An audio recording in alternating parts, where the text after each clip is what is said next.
Rhapsody of Realities आज Wednesday 16th February 2022। Rhapsody of Realities आज बुधवार 16 फरवरी 2022। Rhapsody of Realities में आज पास्टर क्रिस ओयाखिलोम द्वारा जो वचन हमको सीखने के लिए मिला है एफिशियंस 4 चैप्टर 4 वर्स से 6 वर्स तक। एफिशियंस 4 चैप्टर 4 वर्स से 6 वर्स तक। इफिसियों की पत्री 4 अध्याय 4 वचन से 6 वचन तक। इफिसियों की पत्री 4 अध्याय 4 वचन से 6 वचन तक। इस वचन के आधार से आज जो विषय हमको सीखने के लिए मिला है, He gave his life for all। उसने अपना प्राण सबके लिए दिया। He gave his life for all। उसने अपना प्राण सबके लिए दिया। हम वचन के आधार से सीखेंगे। पास्टर क्रिस ओयाखिलोम हमको सिखाते हैं यह वचन, There is one body and one spirit, even as ye are called in one hope of your calling, one Lord, one faith, one baptism, one God and Father of all, who is above all and through all and in you all। हम और एक बार पढ़ेंगे efficiency 4 chapter 4 verse से 6 verse तक। There is one body and one spirit, even as ye are called in one hope of your calling, one Lord, one faith, one baptism, one God and Father of all, who is above all, through all and in you all। Hindi में ये वचन हम पढ़ेंगे इफिसियों की पत्री 4 अध्याय का 4 वचन से 6 वचन तक पढ़ेंगे। इफिसियों की पत्री 4 अध्याय 4 वचन से 6 वचन बीएसआई बाइबल में से। एक ही देह है और एक ही आत्मा, जैसे तुम्हें जो बुलाए गए थे अपने बुलाए जाने से एक ही आशा है, एक ही प्रभु है, एक ही विश्वास, एक ही बपतिस्मा और सबका एक ही परमेश्वर और पिता है, जो सबके ऊपर और सबके मध्य में और सब में है। और एक बार पढ़ेंगे इफिसियों की पत्री 4 अध्याय 4 वचन से 6 वचन तक बीएसआई बाइबल में से। एक ही देह है और एक ही आत्मा, जैसे तुम्हें जो बुलाए गए थे अपने बुलाए जाने से एक ही आशा है, एक ही प्रभु है, एक ही विश्वास, एक ही बपतिस्मा और सबका एक ही परमेश्वर और पिता है, जो सबके ऊपर और सबके मध्य में और सब में है। Christianity is the life of Christ in a man।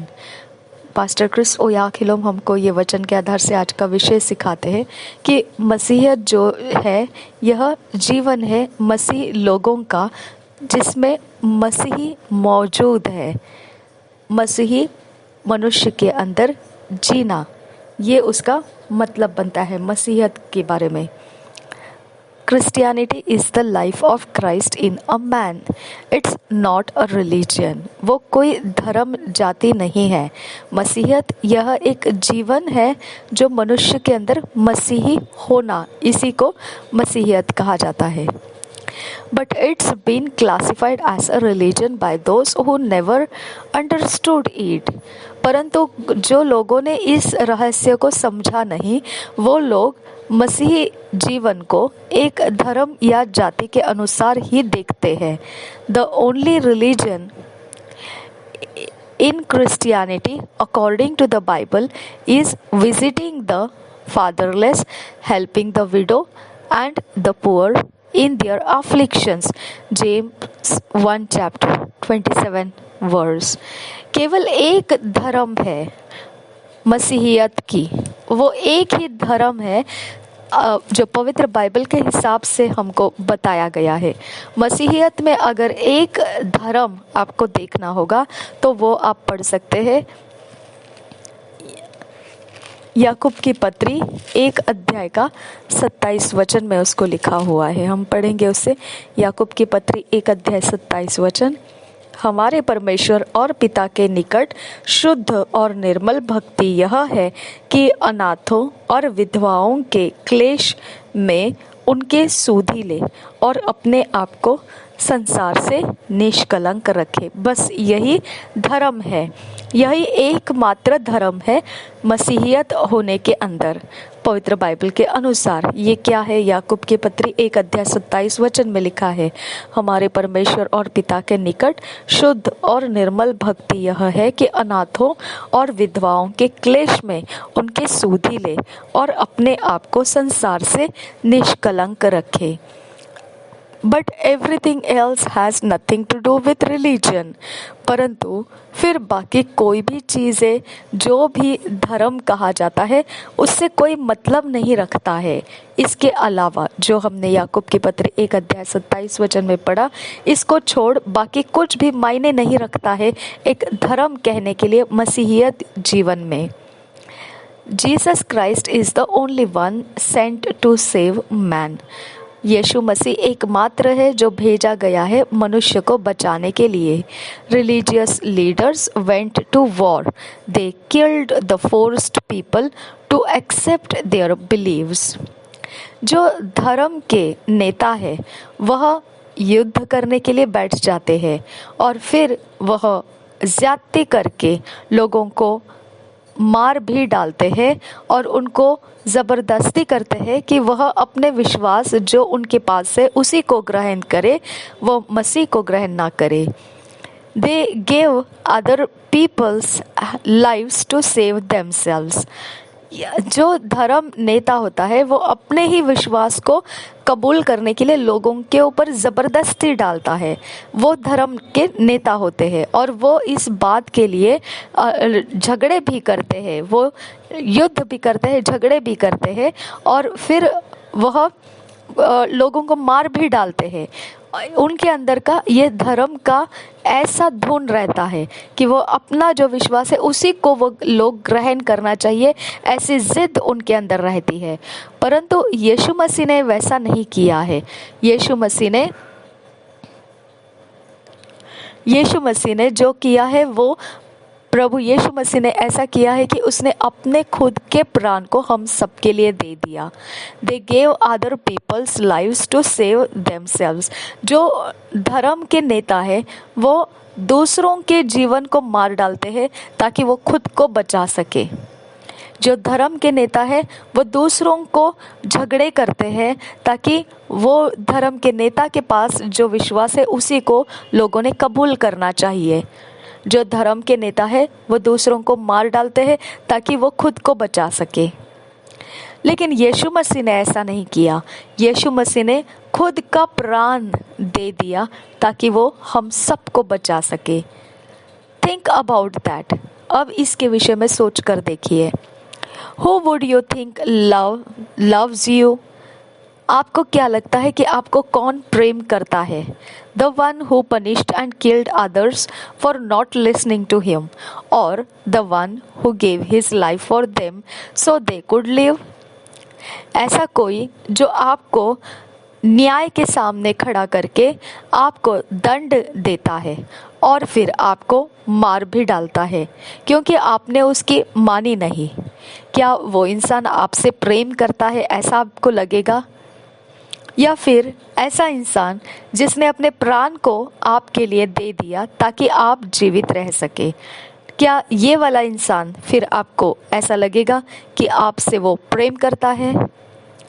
Jesus gave his life in your place for you to know that you are valuable to God.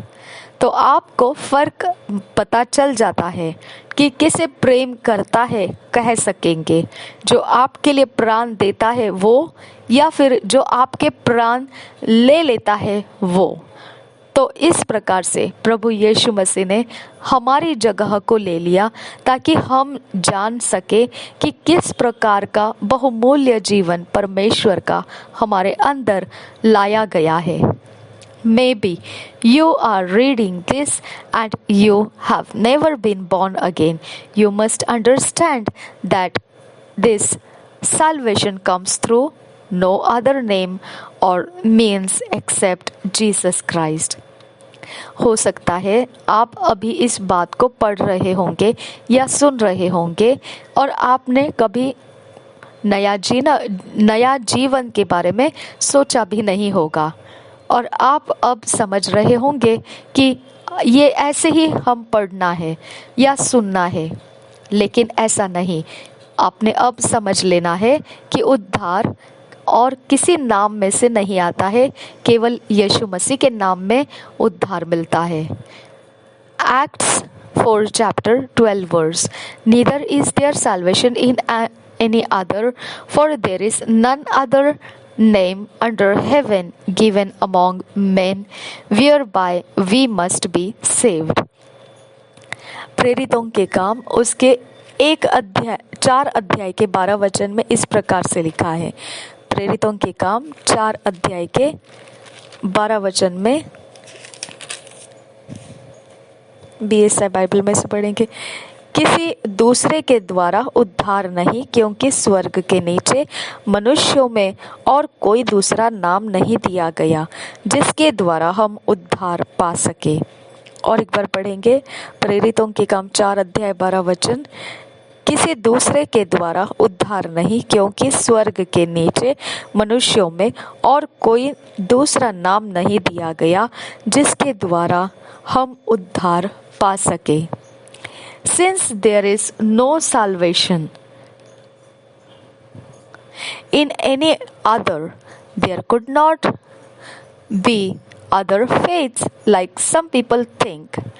अब ये बात तो जाहिर हो जाता है कि अगर कोई दूसरे नाम के द्वारा उद्धार नहीं मिल सकता है, तो फिर विश्वास करने के लिए भी और कोई विश्वास मौजूद नहीं है, जैसे लोग समझते हैं। We read it in our theme verse, there is one Lord, one faith, one baptism, one God and Father of all। यही तो हमने वचन में भी पढ़ा है कि इसी तरह से वचन भी बताता है। इफिसियों के पत्री के 4 अध्याय के 6 वचन में हमने पढ़ा, जो शुरुआती वचन था। हम और एक बार पढ़ेंगे उसे। इफिसियों के पत्री 4 अध्याय का 4 वचन से 6 वचन तक। एक ही देह है और एक ही आत्मा, जैसे तुम्हें जो बुलाए गए थे अपने बुलाए जाने से एक ही आशा है। एक ही प्रभु है, एक ही विश्वास, एक ही बपतिस्मा और सबका एक ही परमेश्वर और पिता है, जो सबके ऊपर और सबके मध्य में और सब में है। And 1 Corinthians 8 chapter 6 says, but to us there is but one God, the Father, of whom are all things, and we in him, and one Lord Jesus Christ, by whom are all things, we by him। और फिर पहले कुरिन्थियों की पत्री 8 अध्याय के 6 वचन में भी इस प्रकार से लिखा है, तो भी हमारे लिए तो एक ही परमेश्वर है, अर्थात पिता, जिसकी ओर से सब वस्तुएं हैं और हम उसी के लिए हैं। और एक ही प्रभु है, अर्थात यीशु मसीह, जिसके द्वारा सब वस्तुएं हुई और हम भी उसी के द्वारा है। और एक बार पढ़ेंगे पहले कुरिन्थियों की पत्री 8 अध्याय 6 वचन। तो भी हमारे लिए तो एक ही परमेश्वर है, अर्थात पिता, जिसकी ओर से सब वस्तुएं हैं और हम उसी के लिए हैं। और एक ही प्रभु है, अर्थात यीशु मसीह, जिसके द्वारा सब वस्तुएं हुई और हम भी उसी के द्वारा हैं। In John 14 chapter 6 verse,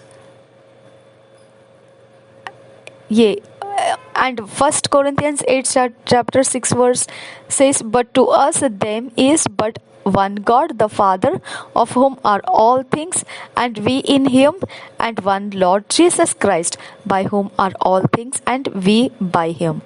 अब और आगे जाकर in John 14 chapter 6 verse, Jesus was unequivocal when he said, I am the way, the truth, and the life. No man cometh unto the Father but by me। अगर अब आप आगे बढ़कर देखोगे तो यूहन्ना के सुसमाचार के 14 अध्याय के 6 वचन में इस प्रकार से प्रभु यीशु खुद कुछ अलग से बता रहा है। उसने अब यहाँ पर ये वाली बात को जाहिर किया कि ये सब जो वो बता रहा है कि हमारे लिए क्या मायने करता है। एक ही परमेश्वर, एक ही पिता, सब कुछ में परमेश्वर का सब कुछ मिलाकर प्रभु यीशु में है। यही बात हम पढ़ते हैं यूहन्ना के 14 अध्याय के 6 वचन में, जहाँ पर यीशु मसीह ने इस बात को बताया। हम पढ़ेंगे उसे बीएसआई बाइबल में से। यीशु ने उससे कहा, मार्ग और सत्य और जीवन मैं ही हूँ। बिना मेरे द्वारा कोई पिता के पास नहीं पहुँच सकता। और एक बार पढ़ेंगे यूहन्ना रचित सुसमाचार 14 अध्याय 6 वचन। यीशु ने उससे कहा, मार्ग और सत्य और जीवन मैं ही हूँ। बिना मेरे द्वारा कोई पिता के पास नहीं पहुँच सकता। He used the definite article the definite article the. उसने जो यहाँ पर इस्तेमाल किया है वो बहुत खास तरीके से उसने एक शब्द इंग्लिश में ऐसा दी बोला है, यानी THE, the way, the truth and the life. ये बहुत खास तरीके का दी, ये शब्द इंग्लिश में इस्तेमाल किया गया है। हिंदी में वो मार्ग और सत्य और जीवन ऐसा लिखा है, लेकिन यहाँ पर दी लिखने की वजह से कुछ खास विशेष वहाँ पर बात हो जाती है। He didn't say I am a way और one of the ways। उसने ऐसा नहीं कहा कि मैं एक प्रकार का मार्ग हूँ, या फिर एक प्रकार का मार्गों में से मैं एक मार्ग हूँ, ऐसा उसने नहीं कहा। This is why we preach the gospel. It's so that men may know that Jesus gave his life for them. Mankind is no longer lost. अब यही वो कारण बनता है क्यों हम मसीह यीशु के बारे में सुसमाचार को प्रचार करते हैं, क्योंकि मनुष्य को ये जानकारी होना ज़रूरी है कि यीशु मसीह ने उनके लिए प्राण दे दिया है। अब मनुष्य कुछ भी जगह कोई भी तरह से खो चुका हुआ नहीं है। Now they can hear and be saved and be prepared for the soon return of the Lord Jesus Christ. अब वो सुन सकते हैं और अपने आप को यीशु मसीह पर भरोसा करने से बचा सकते हैं, और फिर उस बचा लिए जाने की वजह से अब उसके बाद प्रभु यीशु मसीह के आगमन की तैयारी भी वो कर सकते हैं। And we must keep it at it until he comes। और फिर उसमें हमें बने रहना है जब तक वो लौट कर आए। Thank you father God. धन्यवाद करते हैं परमेश्वर पास्टर क्रिस ओयाखिलोम द्वारा ये वचन की जानकारी से हम अपनी उन्नति किए हैं। इस समय खुदा परमेश्वर हमारे द्वारा हम अपने सारे माहौल में जो भी परमेश्वर तूने हमें जिम्मेदारी के रूप में सौंपा है और जिस परिस्थितियों में हम हैं, सभीयों में हम उन्नति का कारण बनने के लिए हमारी सहायता करो, अनुग्रह करो। अपने दया से, अनुग्रह से हम सब कुछ के लिए जो तेरे राज्य में है लाभदायी बने। नासरी यीशु मसीह के नाम में हमें फिट एंड फिक्स कीजिए। इन वचनों में ईश्वरीय रचना, डिवाइन ऑर्डरलीनेस में लेकर आइए। नासरी यीशु मसीह के नाम में विनती करते हैं, सुन और कबूल कर पिता। आमीन, आमीन, आमीन।